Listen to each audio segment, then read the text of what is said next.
Yes, I am live right here for the good fight. I am super excited to have this conversation with you on tonight. Oh, let me get my notes right here. I'm super excited to have this conversation with you. I cannot wait to see how it unfolds. I just want to say welcome, welcome, welcome to all of you who have joined either live or at some other point during the rhythm of your life when it is easier for you, when it is more convenient. It does not matter to me. Whenever you join, I am just excited to know that you are joining. So thank you so much. If this is your first time joining us for the good fight, I do welcome you in the spirit of Sawubona. Sawubona is a Zulu tribal greeting that means we see y'all. We celebrate y'all. We honor y'all. And we being everybody who has shaped and molded me into being who I am today. So I bring all of that history, all of that heritage, all of that richness with me into this space. And you do the same thing. And so that's why I say we, and that's why I say y'all. So you all are welcome in this space so that we can figure out how we are going to navigate this faithful life, faithful in whatever that looks like for us, and how we are going to interact human to human, not Democrat to Republican, not Black to white, not cis to trans, but human to human. So you are welcome in this space on this night. Oh, I forgot. Let me put into the comments in case you want to join me on stage. I just started doing that. In case you want to join me on stage, you can do that. But if you don't want to do that, there are ways that you can engage, other ways that you can engage with the good fight on tonight. I feel like I can't hear. Can I hear? I feel like I can't hear. Can you hear? So one of the ways that you can engage with the good fight is to find yourself, like locate yourself in this conversation, or locate yourself in the conversation, even if you're saying this ain't the conversation for me. That is absolutely okay. You have so much freedom in this space. You are liberated to think and believe and feel whatever it is that your body is raising up for you, sounding off for you, alerting you to locate yourself. Another way that you can engage in this, locate yourself so that the story, it resonates with you. So you're like, oh yes, I know exactly what that's like. I know what that feels like. I've done something similar. I felt something similar. It may not be your exact story, but you can recognize it as you hear it. Another way that you can engage is to center someone else's story, where this is not your experience. You really don't have any information about it. You really have no idea what it's about, but you realize that it is a gift for you to learn somebody else's lived experiences. Because when we get to know each other better, then that is what better shapes our lives, and that is what gives us the information that we need to better navigate life together, human to human. Another way that you can engage is to walk through a door. So what happens beyond this space? Like, what do you continue to think about? What do you continue to talk about? What do you close the door on and say, no, I don't even want to deal with that anymore. I don't even want to talk about that anymore. What is it that lives beyond this 7 to 8 o'clock hour? And then the other way that you can engage is to comment. Now, somebody commented on the good fight like yesterday. I want to say it was yesterday or the day before. And I saw the comment. It was like somebody commented on the good fight, and I went to go find it, and I cannot find it. Do y'all know where are my comments? I'm not used to losing my comments. So whoever you are, I am going to comment. I'm going to say something. I'm going to do something. As soon as I find you, please know that I am looking for you. But you can comment right here. We can post it and let everybody see your comment. You can comment later, and we can respond offline, just the 2 of us or 3 of us or 5 of us, whoever it is. But yes, you can comment here. I don't think I can comment. Well, I just comment. Oh, I know. When I comment, it's going to YouTube. Huh. So y'all don't even see that. Huh. I'm gonna have to put that in the description. I just paid attention to that. Yeah. So I can't comment right here. It's not gonna show up in this space for me to comment, but you can comment and we can absolutely see what everybody is saying. So welcome to the good fight on this night. Those of you who come on the regular basis, woo woo, what's up? It's good to see you again tonight. I do want to take a moment and just say how grateful I am that my mother is here. She is back. She's in the bed right now. She's sleeping. She's been sleeping a lot, but I expected her to do that because what we do know, what we have learned, what I hadn't ever had any doubt about is that this is her home now. Like she doesn't live in Mississippi anymore. We sold that house. She lives here. Like this is her home. So she's been gone for almost 4 weeks. And I don't know how many of you feel like this, but when you've been away from your own bed for a while, it's just something about coming back and feeling like, oh. And so she's been in that bed a lot, and I think that her soul is just being revived. She's being rejuvenated. She is being re-energized. Like all of that is happening as she is resting and sleeping in that bed that is hers. So wait a minute. Do I hear what I think I hear? What? Do I hear what I think I hear? I was just talking about you, T. I told him you were asleep because you keep sleeping so much. Here come my mama, y'all. Come on, so you can speak to the people while I'm talking about you. Wave your hand or something. Look, here you go. Here you go. Hello.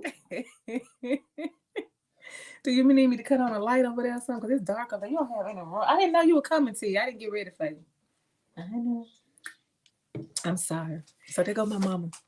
And so I'm so glad that she is here. I'm glad that she is resting. I'm glad that she is getting revived and ready to have this conversation. As a matter of fact, this conversation is happening because of something that she said. And so I'm glad that she is here so she can push back. She can say, whatever she's going to say. But we've been talking about being in pursuit of this unconstructed Jesus. Like, what would it look like for us to be in relationship with a Jesus that does not come with any of the trappings of organized religion? If we don't have to worry about how much money we're giving in tithes, if we don't have to worry about whether or not we go to church every Sunday, if we don't have to worry about whether or not we're reading our Bible every day, if we don't have to worry about whether or not we're in the right posture to pray, or whether or not we have the right amount of faith for our prayers to be answered, or whether or not we're singing the right hymns and we got to sing all the sing all the verses of the hymn. And what if we don't have to worry about any of that, but we have a relationship with our God that's not dependent on being saved, that's not dependent on being a sinner, it's not dependent on being a slave, like none of that. But we are free to be in relationship based on what our soul says as it connects with the spirit that we believe is our God, this higher, bigger, external force that we have no doubt is real. We're just trying to figure out how do we get to that realness without all this other stuff going on. And so that is what we've started on since the beginning of this year. That's what we've been working toward. And so we started out talking about the importance of understanding that when you change a person's name, you change their story. And so we talked about the fact that we changed Jesus's name. We gave Jesus the name Messiah. We gave Jesus the name Savior. We gave Jesus the name of the second person in the Trinity of God. We gave Jesus that name. And therefore it erased Jesus's story of being one among us, just like you, just like me, just like my mama. Infleshed. We are the infleshed spirit of the Most High God, and we are here on this earth to do a work that can transform this world. We are the exact same spirit expression as Jesus, just in our own form, as Denise, as T, as Triana, as whoever it is that you are, that's who we are. And so when we allow ourselves to embrace Jesus as our confidant, as our partner, as the revolutionary in the struggle towards freedom of the freedom of creation as a whole being free and liberated, then that is what we wanted to talk about. So we started out saying, okay, so we don't need Jesus to be God. We need Jesus to be friend. We need Jesus to be the one that stands beside us as leader in this move that we are making to make this world a better place. And so if we do that, then that means that we have to change our posture, because if Jesus is not going to be God for us, if Jesus is going to be revolutionary, if Jesus is going to be community activist, if Jesus is going to be community organizer, if Jesus is going to be public servant, then that means I do not have to bow down and pray every day for Jesus to give me permission to do good, for Jesus to pronounce me good, for Jesus to declare that I have enough today to be able to represent Jesus in a way that is satisfying to Jesus. But I don't have to do that. So then if I don't, then how do I position myself with Jesus, like who am I to Jesus? And then we talked about the fact that we're side by side, right? Like that we're both leaders in this fight. And then we also talked about if that's the case, if we change who Jesus is as God, then we have to understand then that we have to think about what happens with all of that power that we've given Jesus. We've given Jesus the power to determine every step that we take. We've given Jesus the power to determine our future. Like Jesus has all the power. Like we have none. But if we say, no, no, no, we are joint heirs. We talked about being joint heirs. We have the same amount of power. We have the same amount of purpose. We have the same amount of privilege to do this work according to what God has envisioned for this world that has been created. Then if that's the case, then that means I've got a whole bunch of power. Do I even trust my body to be able to hold this kind of power? Do I believe that my vessel, this body, is worthy of being that powerful? Can I believe it? Can I own it? Can I trust it? Can I live into it? Can I walk in it? Can I be bold in it and say, yes, I am powerful. I can get the work done because I am well able, I am well capable, and I was given everything that I needed when I entered into this space on this planet. So I am powerful. And so then that was the question, like, can you look at yourself in the mirror and say, oh my goodness, look at all this power that you have? And then the question also became, all right, well, then if I have this power, then who gets it, right? Like I have power to affect change in people's lives. However, not everybody deserves my attention, nor do they deserve the execution of my power. They are not qualified for the help that I offer because they're not ready. And it doesn't matter how I envision their lives. It doesn't matter that I can see their potential. If they are not ready to do the work themselves, then I cannot spend my time here because remember, we only have X amount of time. Because if we are remembering every day that I've got to have enough time for me, I've got to have enough time for my partner, I've got to have enough time for my children, I've got to have enough time for my family, I've got to have enough time for my community, and I got to have enough time for my job, then by the end of the day, by the time we do all of that, we're only dealing with a limited amount of time. So then that means we got to really be focused on how we spend that time, especially if we believe ourselves to have a purpose for changing this and transforming this world. That means I got to be intentional about what I'm doing. So then how does that look for me to decide for myself? Because I have the power to make these decisions. I don't have to ask anybody to give me the decision. What should I be doing? I know because I have the power. And I'm in community with other people with power, for iron does sharpen iron. So I have this opportunity to figure that out for myself. And so that's what we've been talking about. And so we're ready to move to the next step. But then my mama said something the other day. We were talking and she said, I don't know. She asked me what I had to do. What did I have to do this week? What's on your agenda? And I said, oh yeah, I got to get ready for the good fight. Because the good fight is Tuesday. So I want to get ready. I don't wait until Tuesday to get started. And she said, yeah, I logged on the other day and I was trying to listen. You be saying some stuff that's way out there. I said, what you mean? Way out there? What you talking about? What's way out there? And she was like, you be saying some stuff about the Bible and it's way out there. And I said, I felt some kind of way. I ain't gonna lie. I felt some kind of way. So I was like, well, you don't really know a lot about the Bible. So you challenging me on the Bible that you don't really know a whole lot about it. So is this a fair conversation to have? And so she was like, you're right. And that was the end of that conversation. But it got me to thinking. And I said, perhaps what we should do is just take a moment to make sure that we've got the purpose, what's happening in this space, everybody understands on a deeper level. Because maybe we haven't talked about that. And so when I started thinking about her saying, you're way out there, this is the way that I interpreted what she said. I'm not saying this is what she said. I said, this is the way I interpreted what she said. That you are you're getting people, you're taking them into a different space as it relates to this religion, as it relates to this Jesus, as it relates to this God.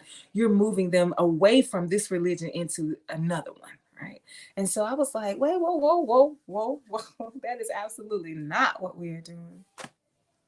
And so I wanted to just pause for a moment just to make sure that everybody's on the page with what's supposed to be happening in this space, so that when it does not look like what you thought it was going to look like, you have a better foundation for issuing your challenge. You have a better foundation for saying, whoa, hold up, wait a minute. You have you're in a different posture, you're in a different position to be able to do that. But I wanted to talk a little bit about religion. And so I want to be absolutely 100% clear that I am not at all interested in pointing people to a different religion. Not at all. I am very interested in helping us divest from the religion that has us bound. I absolutely am invested in that. But I'm not saying, okay, here, let me substitute that religion with this one. Mm-mm, mm-mm. What I'm suggesting is that it is possible for us to be free from the confines of religion, period. Whether it's Christianity, whether it is Buddhism, whether it is Taoism, whether it's Confucianism, whatever it is, that religion itself is binding. And so one of the things I talked to this guy, we call him Hotep, only because every time he calls into the radio station, he says Hotep. And I didn't realize this, but I'm one of those kind of black folks that give everybody a nickname. Is it just black people that do that? Give everybody a nickname. So his nickname is Hotep, but I was talking to him and we were talking about the importance of etymology, the importance of us taking a moment to stop and to figure out and think about and research and understand the roots of the words that we use, the words that we take for granted. Like we got to spend some time dealing with the origin of some of these words. And so we talked about this word religion, and we talked about where it comes from. And when you go back and you look at the etymology of it, which means its source, like the where the word came from and the historical development of the word, like that's an interesting part of the etymology as well. Like how did it start, and then like where is it now, and how do we get to where we are now, and how we use the word and how we understand the word. Connotation versus denotation. Denotation being this is the definition that you can find in the dictionary. Connotation being this is how I understand it socially. When you say the word, these are the feelings and the thoughts that come up, even though I may never have read the definition, but this is what I understand the word to be because of how it is used in my sphere, in the environments in which I traffic. And so when we think about this word religion, originally it's Latin, and what it means is to bind. That's what it means. That's what religion, that's the job and the purpose of religion, is to bind us, to make us obligated to a set or systems of practices and morals and beliefs and ethics. We are bound to it. And so once we say yes to the religion, whatever the religion is, it can be Wiccan, it can be Satanism, whatever the religion is. Once we say yes to it, now we are connected to it in a way that it begins to exert some kind of influence and control over our lives, because that is its purpose. That is its design, to bind you to it, to obligate you to it, to reduce the amount of freedom, to restrict the amount of liberty that you have within it. That is its job. And so when I'm thinking about religion in that way, I'm saying, no, please do not misunderstand this to be, let's get away from this religion so that we can go towards another one. Mm-mm. What I'm saying is, can we free ourselves from the confines of religion? Period. And can we live into a space that whatever we are doing in our relationship with our mediator, I'm going to call it a mediator because many of you, we don't think about it like that. Whoever your God is, then let's say that you are Buddhist, then nirvana, right? Like you're trying to get to this heaven, this heaven is here. Buddha is your mediator, and the people are here, your mediator is here, and this is where you're trying to go. So we are here, Jesus is here, heaven is where we're trying to go. Like all of it has the same design. It's just a different person that we consider to be mediator. And so what I'm suggesting is that we don't need to ascribe to a religion that binds us to having a mediator that has to be the one who speaks for us or speaks through us, or we speak through them, because all we have to do is understand that we have been created by something bigger, a force, an external force, a supernatural force that's bigger than us, and that's all the interaction we need. We don't need anybody else in between. We don't have to have anybody else in between. Some people do need that, and we'll talk about that in a minute. Some people do need it, but you don't have to have it. Okay, so Triana says, I was just thinking that religion binds us, and attaching God and Jesus to religion limits who God and Jesus are. I was just thinking that religion binds us, and attaching God and Jesus to religion limits who God and Jesus are. Absolutely. It's like I really feel like the Bible is both a blessing and a curse at the same time. I feel like the Bible is, for me, perhaps the best book in the world to ever have been written. When I think about all that you can find, it's like an anthology. It's like an anthology. It's a book of stories. So you can find everything. You can find celebration. You can find honor. You can find death. You can find marriage. You can find love. You can find assault. You can find murder. You can find, it's a story. All of these stories. And it's wonderful to think about these stories and to read these authors and to listen to their lived experiences and to see yourself reflected in them sometimes. I'd be like, I wish it had been me. Like all of that I love. And so it's really, really, you could be considered a blessing, like a gift from God to us. And then on the other hand, because it was written by us, by humans, and because we have attached God and Jesus to this system of religion, now we have decided through the Bible who God is and who Jesus is, and we think we know them. We think we know them so well that we can determine what God will or will not do, who God will or will not bless, who God will or will not love, like we don't know them like that. We are delusional in our thinking if we believe that we understand a spirit. We've given this spirit a pronoun. We've given this spirit a gender. We've given this spirit ethics and morals that relate to the politics of our time. Like we have done such a disservice with this book by believing that we have the power to tell people how to use it and in what ways to use it, how to use it, and who it works for and who it will not work for until you do X, Y, and Z. And so that's the curse part of it. And so we really would do ourselves a good service if we say, wait a minute. Religion is not the answer. Relationship is the key. Absolutely, relationship is the key. But I don't need the system. So when we talk about the unconstructed, Triana said, girl, you better say that ish. You're so cute. So when we think about, so what this is, we've been doing since January is trying to like take all of that away from Jesus. Take all of these systems, all of these trappings, all of these, you better, I said this, let's get rid of all of that. It is possible to be in relationship with God without a religion that binds us to somebody else's code of ethics and morals. And that's what we find ourselves faced with right now in the time in which we are living. If somebody thinks that they know how to use the Bible for my life, and my relationship with my God says, you don't get to tell me that. I'm free to determine what the relationship looks like, how it is used, how I use it, how I interact with it. That's all of my choice. Those are all my choices. And nobody gets to shame me for them. Nobody gets to discriminate against me for them. Nobody gets to condemn me to hell for them, or even reward me to heaven, because you don't have any of that power. None of us have the power to do any of those things. And so that's what this time has been about since we started in January, getting us to pursue that kind of relationship that does not have us bound to anything. When I say we're not bound to anything, I mean we're not bound to, there's nothing that I have to do every morning for God to accept me. Nothing. There's nothing that I have to do every Sunday or once a week. I don't have to go to Bible study. I don't have to go to Sunday school. I don't have to do anything. The relationship that I have is built on the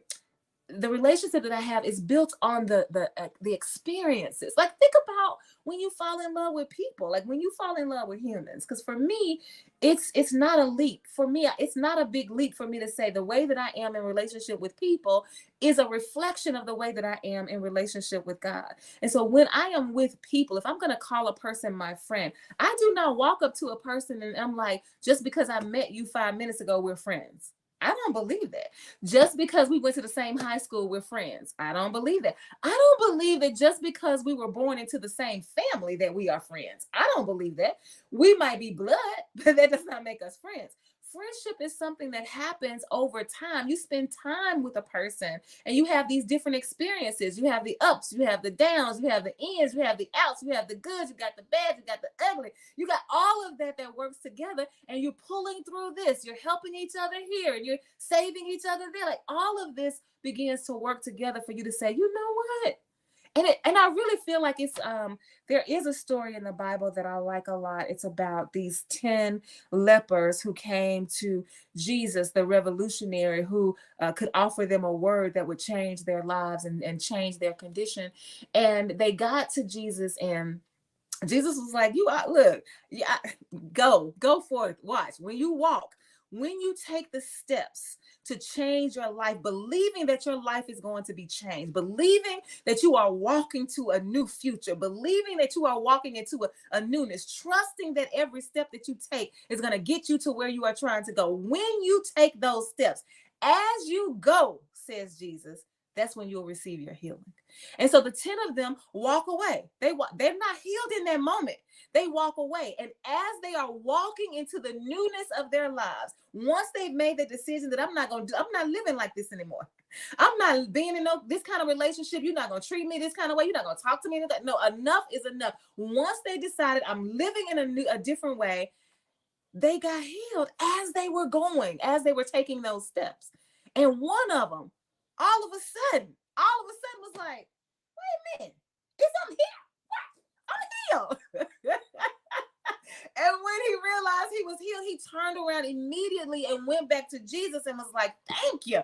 And Jesus was like, look, go show yourself to the priest. I'm not the one. That's why we have to think about who we have said Jesus is. Jesus continues to remind us, I'm not your God. I'm not your priest. That is not my role. I am here to help you in whatever way that I can see that there's a new world out here that you can live into. There are new opportunities available to you. There's access granted to you if you would but take these steps. And so Jesus said, you need to go show yourself to the priest. Do all the stuff that you have to do because that's his role. It's not mine.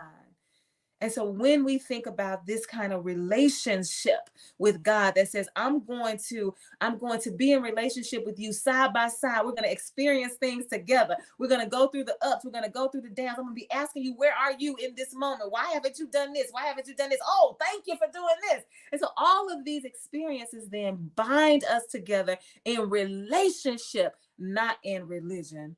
And so that's the journey that we are on now in pursuit of this unconstructed Jesus, this pursuit of this this pure and this raw Jesus that does not come with all of these entrapments. That's what we're talking about. And so I wanted to make sure, I wanted to spend some time thinking about that to say that that is what we are trying to do now, as opposed to trying to find a new religion. Because substituting one religion for another puts us in the same space we were in. Like, that does not change our outcome if we simply give Jesus a new name, or if we simply say, okay, well, instead of these 10 commandments, we're going to have these 10 commandments. Instead of this kind of prayer, we're going to have this kind of prayer. How does that change our lives? How does that affect change in our life? Like, how does that what difference does that make if I just substitute one for the other? And so what I'm asking is that for us to divest from the system of religion in favor of relationship. And so I said a few minutes ago that some people need Jesus. I was saying that we don't have to have a mediator. You absolutely do not have to have one. But some people are not ready to take that step. You really feel like you got to have somebody that's showing you the way. Part of that is because you don't trust yourself. I'm just going to be honest. Part of you is because you don't trust yourself. And why don't you trust yourself? Because we live in a world that continues to tell us that we're not worthy of being trusted. Like, think about the Black collective. A lot of times when we say we're going to pool our money and we're going to build the beloved community that Dr. King talked about, the first thing that comes up if we're going to be honest about the conversations that we have behind closed doors when it's just us. I'm about to expose something about us right now. One of the conversations that we have, one of the obstacles that we can't seem to get over is that somebody's going to say, who going to keep the money? I don't trust you. I don't trust them with my money. Okay, why don't you trust people? Why can't we trust each other? Because we've been conditioned to believe that Black people are untrustworthy. Historically, that's what we have been conditioned to believe, and we are still believing that because we have internalized it. And so we've internalized much of what the world has said to us is that it's not possible for you to be in relationship with God without a mediator, particularly in this Christocentric world. That's the only reason I'm dealing with Christianity is because we have constructed this world to be Christocentric, meaning that we center Christ in everything. When we go to the football game, somebody got to say a prayer. We go to the football. When we go to the courthouse, somebody got to say a prayer. When we go out to eat, somebody got to say a prayer. And they're praying. Usually, I think I've been to one family gathering where somebody prayed a Muslim prayer. I'm 51. I think I've been to one. Otherwise, people are praying in the name of Jesus. So, of course, when you go to church, they pray. So, everywhere you go, when we see, when you turn on the TV, not just on Sundays, but especially on Sundays, you see Christian messages being delivered. Even now, you've got these ads on YouTube and YouTube and Amazon Prime and Netflix. The ads come on. It's about Jesus saving you. We have centered Christ so much in our lives that we have internalized that the only way that I can live a good life as the good human I believe myself to be is for me to have Jesus. And so then that means if that's the case, then that we have to ask ourselves, and what does that mean for us when we meet somebody who does not believe in Jesus? We automatically judge them. You can't help but judge them because the internalization forces you to. What? You don't know Jesus? And then I'm going to go on this campaign to get you saved. That's going to be my very next step. I got to get you saved because if you don't know Jesus, you're going to hell. All of that is a conditioning. And so some people right now are not able to take that step. And I get it. No judgment here. But I do want to say it out loud. It's only because you don't trust yourself, because you have not been encouraged to do that. You have not been encouraged to trust your feelings. We have not been encouraged to trust our feelings, to trust our bodies. Like, how many of us actually know what happens to our bodies when we get mad? I'm not talking about when we mad and we done popped off and started cussing somebody out. I'm saying, what do you feel in your body that takes you to that place? What happens in your body? And I believe many of us cannot answer that. We know when you done got on my last nerve. I used to say, oh, was that my daddy? I think that was my daddy. I used to say that about my brother Dwayne. You got on my last nerve. And one day my daddy said, why you wait till you get on your last nerve?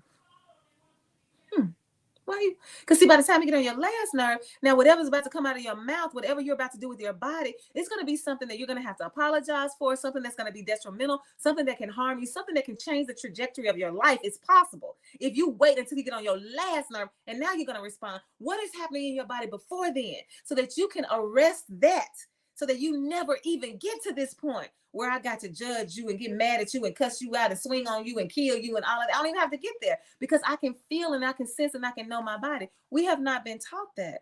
Some of us have gotten to the point where we are thinking about mindfulness. Some of us have gotten to the point where we are going to therapy and we're thinking about these kinds of things. But just generally speaking, the world has not been set up for us to learn about our bodies. And so because we don't really know our bodies, we don't trust them. We only trust Jesus. That's why it was so important for us in the very beginning when we were having this conversation to say, wait a minute. We have to reposition Jesus. If we're going to live into a belief, if we're going to live into a faith, because a faith is whatever you believe in.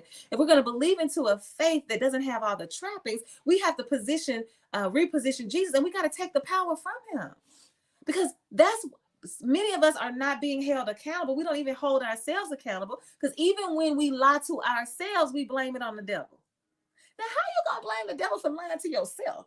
Like, what are you saying? Like, the devil, like we have given away our power because we have been taught to do that. So if we can reclaim that power, right? Remember we talked about that. I think that was, I don't remember the chapter numbers, but we talked about the reclamation project. Who have we given our power to? Who has the world convinced us to give our power to? Who has our mama and daddy told us to give our power to? Number one is Jesus, for sure. It's also our partner. It's also our children. It's also our friends. It's also our circle. It's all of that. It's our sorority sisters. We've given them the power to tell us what we should be doing, what we should look like, what we should act like, who we should talk. Those, and so we have to we're always seeking permission. We're always looking for help. We're always looking for power when we have it in ourselves. So if we can say, I really don't need anybody to tell me, because I was birthed with all that I need to be successful in this life, and I get to determine what success looks like, not anybody else. Because when we think about if we don't begin to make these decisions for ourselves, we will find ourselves complicit in the systems of the world, the very systems that are oppressing you and me right now. And so we live in a capitalistic society. That's what we live in. So if we are not willing to make the decisions about what success looks like for ourselves, we're going to find ourselves chasing what? Chasing the dollar. All I want is to get the money. I don't care who I step on. I don't care what relationships I sever. I don't care what friends I hurt. I don't care about selling my soul to the devil. I will just do whatever it takes to get the money. But if I define success for myself and say, no. For me, just talking about Denise, money, yes, is something that I have to have, but I use it as a vehicle. It's a vehicle to get us to where we are trying to go as liberated humans. So how do we use this money so that we are building each other up? We are building homes for the unsheltered. We are making a housing affordable so that we are making it possible for people to have their own homes rather than renting. We're making it possible so that people have access to gardens so they can grow their own food and be sustainable. How do we use our money for that? So yeah, give me the money, and that's what I'm going to put it to use for, because that's what I believe success looks like. I couldn't care less whether or not I got a Louis Vuitton purse. I couldn't care less whether or not I'm driving an Audi. I couldn't care less whether or not I'm living in this 4,000 square foot house in whatever neighborhood. Like, I couldn't care less about that. That is not what success looks like to me. But if you're not using your own power to make your own decisions, then like Audre Lorde said, you're going to be trapped into what other people decide for you. And you're going to be eaten alive. And many of us are walking around here being eaten alive every day. And so it is important for us to say, okay, we got to reposition Jesus so that we can have this power to ourselves, so that we can use the power in a way that we believe is best for the transformation of the world, not for the salvation of souls. That's two different things. When I was what was my oath? When I was being ordained in the United Methodist Church. Wait, first I was ordained in the AME Church. I don't think we said it in the AME Church. I really think I only said this in the United Methodist Church. It might have been both because they're in the Methodist family, but it might have been both. But the whole point of my vows, the whole point of my ordination, the whole purpose was for me to say that I am giving myself over to this work so that I can save souls. Like, that's the whole point, is to save a soul. Listen to Rick. Rick says, we must refine our view of self and eliminate our insecurities. We must refine our view of self and eliminate our insecurities. Yeah, we must do that. I guess the question becomes how? How do we do that? Well, first of all, we gotta be real and say I got insecurities. See, many of us want to act like I ain't insecure. I don't have no insecurities. Yeah. There's no way that you can live in this world and not be insecure about something, because the world is constantly coming for you. Your skin ain't the right color. Your body ain't the right size. You got too many freckles on your face or blemishes in your skin. You got too big lips. Like, it's always coming. You don't have the right job. You don't drive the right car. You don't live in the right neighborhood. You didn't go to the right school. You don't have the right education. Maybe you've been incarcerated. Like, the world comes at us from every direction. So something we are insecure about, and we've got to be able to say that out loud, even if the first step is to just say it out loud to yourself, right? Rick said amen. Rick said amen. Say it out loud to yourself. Acknowledge that you have insecurities, and then name them. What are those insecurities? Like, let's name them. Okay. And then once we name them, only when we name them can we do something about them. And I am a firm believer that you learn more about yourself and you grow more in your development of self when you are in relationship in a genuine, authentic, transparent, vulnerable relationship with somebody else. I'm not talking about a superficial relationship at work. I'm talking about I'm talking about you give yourself over to this person or this tribe or this group or this community so that they can help you see yourself better, so that they can help you be better. And so when we are in relationship with other people, they'll say, girl, I think I told y'all this story. I had a group of women that I was going, we were sitting together every Thursday night. I think it started like 6 o'clock, maybe it was 7 o'clock. And we would sit and we would talk and we would drink and we would have fun and we would laugh, we would smoke. Whoever wanted to do those things, you could do those things. If you didn't want to do those things, you didn't have to do those things, but you had access to all of that. And I said something like, girl, because I need me a man that's going to tell me to go somewhere and sit down. I need him to just be able to say, girl, get on somewhere. And they were the ones who said to me, Denise, do you hear yourself? I was like, what you talking about, girl? That's what I was. Look, I need me a strong man. That's what I was saying. And they were like, we don't think you hear. Let us tell you what we hear when you say that. Basically, what you're saying is you need a man who's prone to violence. Those are the only ones that you can handle. So those are the only ones you're going to be in a relationship with. And so you want them to be violent because at some point that violence is going to show up in the relationship. And then you're going to be like, girl, that's my man. He violent. Do you hear yourself? Listen, Rick. Yeah. Do you hear yourself? Actually, no. I did not hear myself. It was only until they reflected back to me what I was saying that I heard myself. And then I had to say, wait, now that's not what I mean. Well, what do you mean? Okay, let's talk about that. And so being in relationship with people, so we have to recognize that we have insecurities. We have to name those insecurities, and we have to be in relationship with people that we believe have our best interests at heart. I just said this the other day. If I'm walking around with a booger in my nose and you are my friend, that's what you say, you're my friend, and you don't tell me I have a booger in my nose, I don't think you love me. I just said this to somebody the other day. We weren't talking about boogers. We were talking about professional relationships. They were saying, let's just use me as an example. Denise, you're a facilitator, and I know you're a facilitator. Everybody knows you're a facilitator, but really, we don't think you're good at it. But we don't want to tell you that. I'm like, wait, what now? So you are with me in front of people where I am up here acting like I'm all of that in a bag of chips as a facilitator, and you recognize the deficiency in my career that I've chosen this career. You recognize that I am deficient in this area, and you're not going to tell me? And I said to them, you don't love me. You can't possibly love me. And so I'm talking about being in a relationship with somebody that loves you. They said, no. Like my mama. Let me tell you how much I love my mama. My mama was dressing herself one day. She was in there just dressing. I ain't thinking of nothing about it. I done already told her, okay, T, come on, we got 10 minutes. Come on, 10 minutes. You got 10 minutes. So she in there getting dressed. I'm trying to get her stuff together. She getting dressed. She come out the room and I'm not thinking about it. I'm down like this. I turn around and I look at her. I said, God, if you don't get back up in that room and put on some more clothes, you out here looking like Harriet Tubman.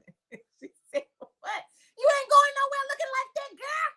And she was like, what you talking about? No, ma'am. Get on back up in there and put something else on. I love you too much to have you going out when I know that you look a hot mess. I love you too much to see that booger in your nose and not tell you, because everybody sees it. And I'm not going to say, hey, here goes some tissue. Or what I say to people is, look, I can't even hear you right now. I cannot even understand what you're saying because I'm focused on that booger. Can you please take care of it? And so here I am as a professional, and you say you love me and you don't tell me where my deficiencies are. That ain't the kind of relationship I'm talking about. And so we've got to be able to eliminate our insecurities by acknowledging that we have them, name them so that we can figure out what to do with them, and then involve ourselves in a community that we believe loves our soul. I love your soul. I don't love your cuteness. I don't love your personality. I love your soul. And so I'm going to do what's best for you. We got to be able to do that. And then Rick says we got to refine our view. So the way that we've been looking at ourselves, we need to take a different approach to how we see ourselves. And again, it's about divestment. If we continue to see ourselves through the white gaze, All of us. I don't care what your ethnicity is. I don't care what race they told you you are. I don't care where you come from, whether you're an immigrant, whether you're a citizen, whether whatever. You see yourself through the white gaze because that is how this world has been constructed. We have been conditioned and internalized and programmed to believe that white is right, and there is a certain standard that all of us have to live up to in order to be white. Even if you are white, you're trying to get to this standard. If you white and thick, you're like, oh my goodness, now you're gonna be in. It's possible that you might end up being anemic or bulimic because you're trying to figure out how do I get to this standard. We have got to say, whoa, whoa, whoa. There is life outside of the white gaze. Let me refine my view. Let me take this gaze off. What do I see? Who am I? What's my standard for myself? What's healthy for me? Not what BMI do they tell me I'm supposed to have bad. What's that body mass index? That's some stuff they done made up. Now, for some people it works, but for many of us it does not. I'm watching that documentary, and I do recommend it to you. It's on Netflix. It's called We Are What We Eat. I think that's what it's called. And they've taken twins. They've taken different sets of twins because their bodies are more alike than anybody else's. And they've put one of them on a vegan diet. They put another one on a non-vegan diet. And they're trying to see how their body is going to react to the different kind of food that they are ingesting at the same time. So it's almost kind of like a placebo effect, but not really. But when you're looking and you're watching this documentary, they have certain nutritional experts, medical experts. They got this whole team together that's watching them go through this journey to figure out what foods work best in their bodies. And they're the ones saying, hey, BMI is not what we're concerned about, right? They got more information, they got more knowledge, and they're sharing it with us, but we're not watching that because we probably watching the Texas Hold'em video that Beyonce just put out. We probably spending our time there when we need to be educating ourselves on how we can better refine our view of ourselves.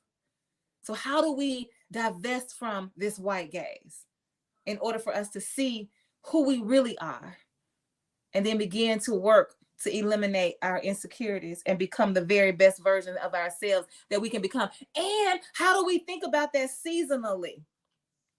One of the problems that I have with marriage, I got all kinds of problems with the system of marriage, but one of the problems that I have is the vows that I use. Don't get me wrong. I do not mind naming my complicity in these systems. I do not mind confessing that I have blood on my hands. I do not mind saying to you that I believe in reparations, yes, for Black folks, but I believe in reparations in every form that they show themselves up in, every form in which they show themselves. I believe in them. So I know that for me, if two people who are LGBTQ, if they ask me to marry them because I'm licensed to do that, I can marry you. If they ask me, I absolutely will, no charge.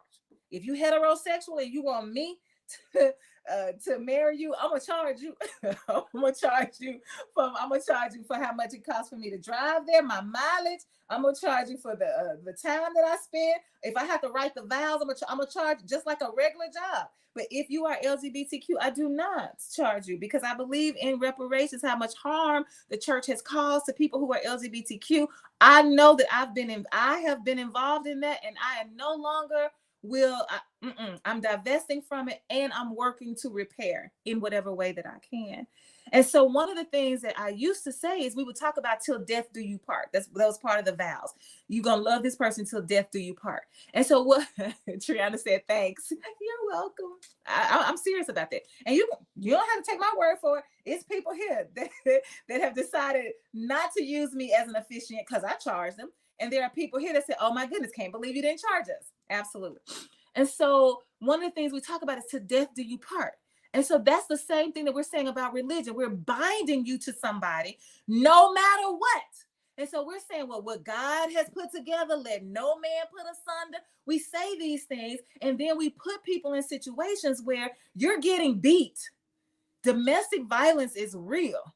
Right? Domestic homicide is real. Whether the man is being abused or the woman is being abused or the gender non-conforming person is being abused, regardless of your gender identity, where sometimes you are in a situation where you find yourself being abused physically, emotionally, sexually, psychologically, whatever that is, and you can't leave. Why? Because we say, till death do you part. What? No.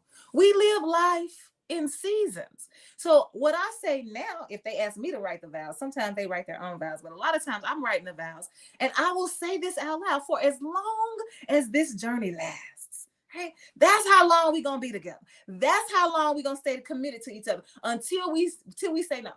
As long as we wake up every day saying yes to this relationship, I'm committed to you. I'm beyond loving you. I'm committed to you. Every day I commit myself to you. As long as that's what we're saying and we're doing that in a healthy way, then okay. But at some point we might wake up and say no to that.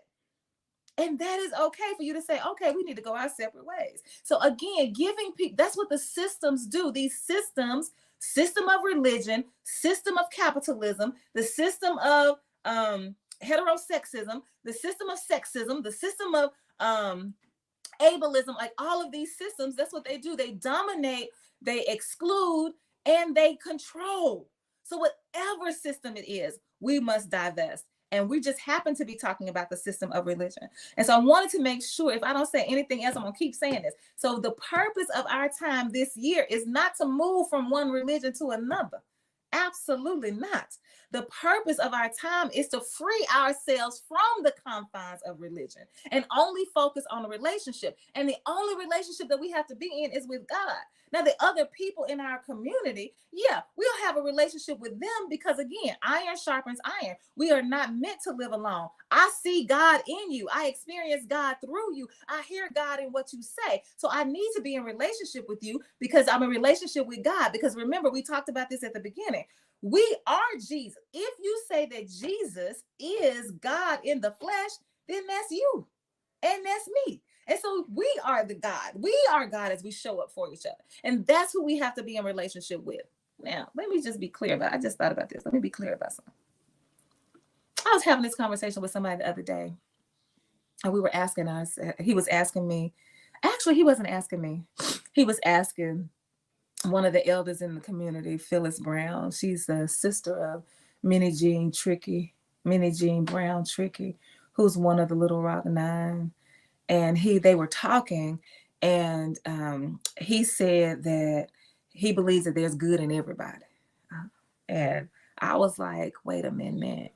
What do you mean there's good in everybody? Like, yeah, if the Lord, if God created you, he said it wasn't about religion, but I believe it was about religion. If God created you, then there must be good in you. And I started thinking about that. And I'm not convinced that that's true. I am not convinced that that is true. I watch so many crime shows. Y'all know I'm either watching a crime show or I'm watching a cooking show. So I watch the crime shows. And there is a difference between a psychopath and a sociopath. A sociopath is a person who has been driven to commit crimes, particularly murder, because of the environment, the way that you grew up. So some people maybe when they were very little, their mothers may have been sex workers. And so they were sex workers. They called them prostitutes. And the mother would lock the little boy up in the closet while she would be turning tricks. And so the little boy would be in the dark, not have any food, not have anything. So this is shaping who he is.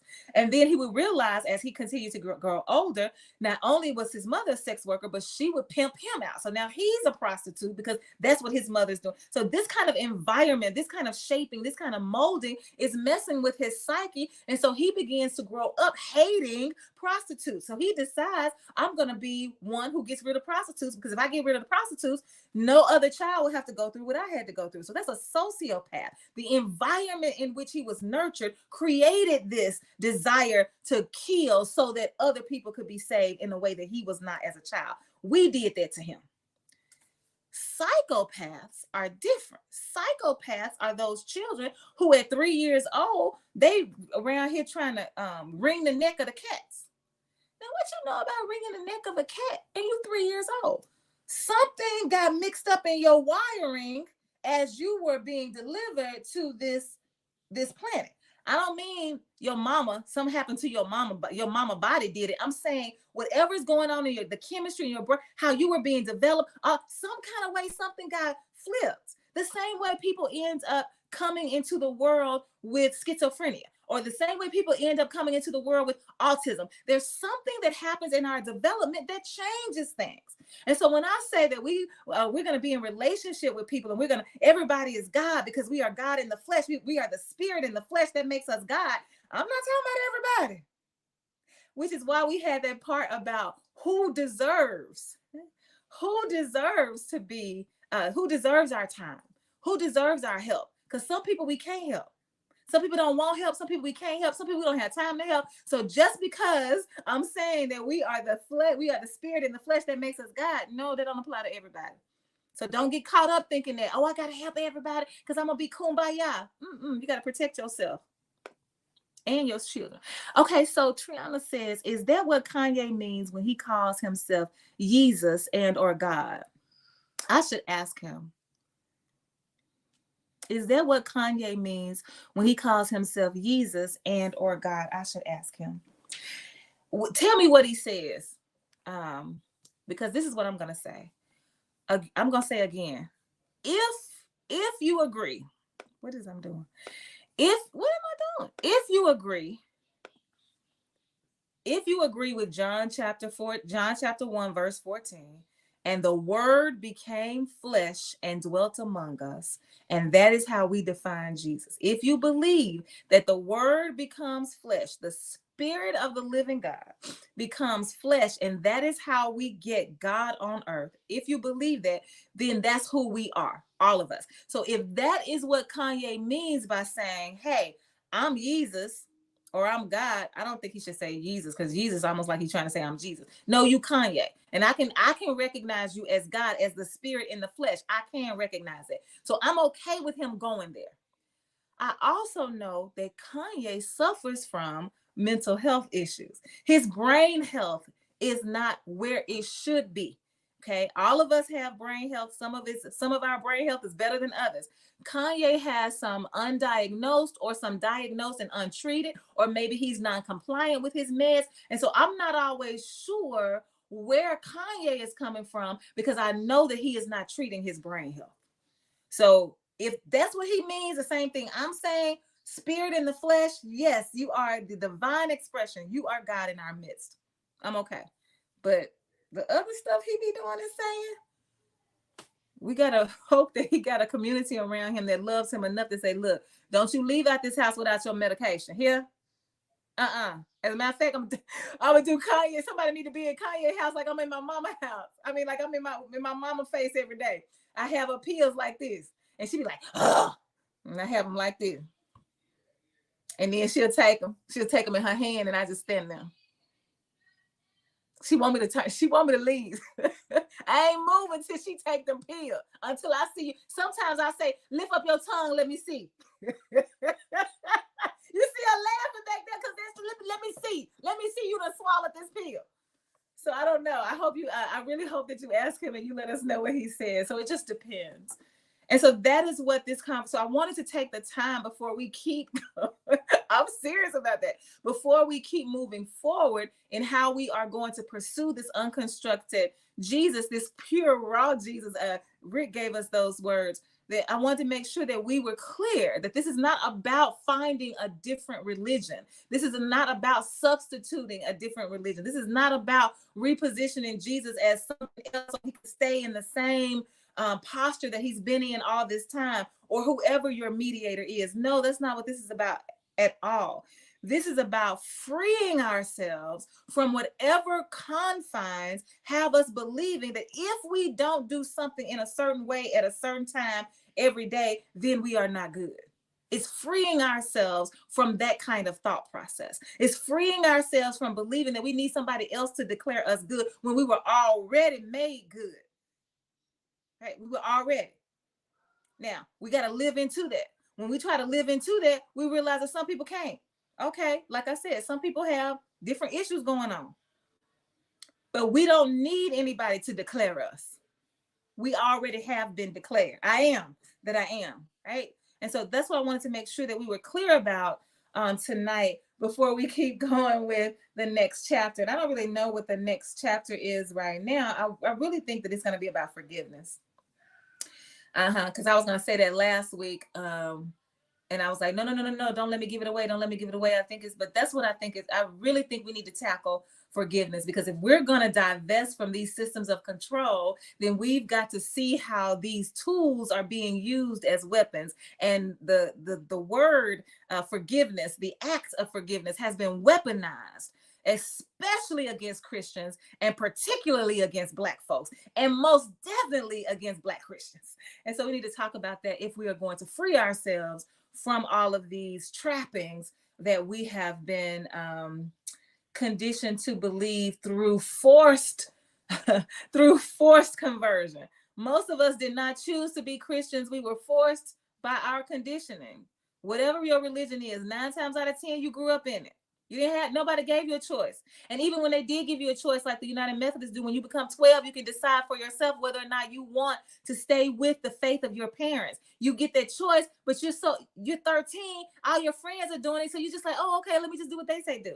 So we still have not made a free choice. And that's what we're working towards now. So thank you so much for joining us for The Good Fight. We'll be right back here next week at 7 o'clock. Can't wait to see you then. Bye.